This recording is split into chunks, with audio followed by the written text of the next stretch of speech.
ப்ரிப்பரேஷனை பொறுத்த வரைக்கும் பார்த்தீங்க அப்படின்னா, நான் வந்துட்டு மெயினாக இங்கே அராமயஸ் அகாடமியில் பார்த்தீங்கன்னா ப்ரீ மார்க்ஸ் ஒவ்வொரு செஷன் கண்டக்ட் பண்ணாங்க. ஒவ்வொரு இன்டர்வியூக்கு வந்து ஸ்பெசிஃபிக் தீம் இருக்கும்.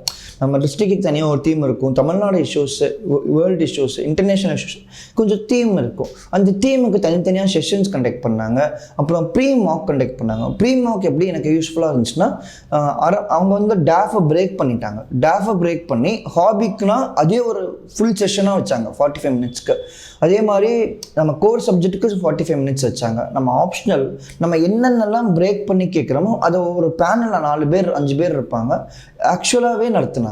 ஸோ அதுபடி பார்க்கும்போது நம்மளோட ஆன்சரை இன்னும் ரிஃபைன் பண்ணுறதுக்கு யூஸ்ஃபுல்லாக இருந்துச்சு. ஆப்ஷனல் பேப்பரை பொறுத்த வரையும் எனக்கு மேம் வந்து நிறையா ஹெல்ப் பண்ணாங்க.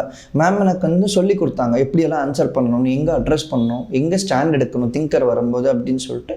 அப்புறம் நான் முதல்ல இன்டர்வியூ டீமில் அசோசியேட் ஆகிருந்தேன்.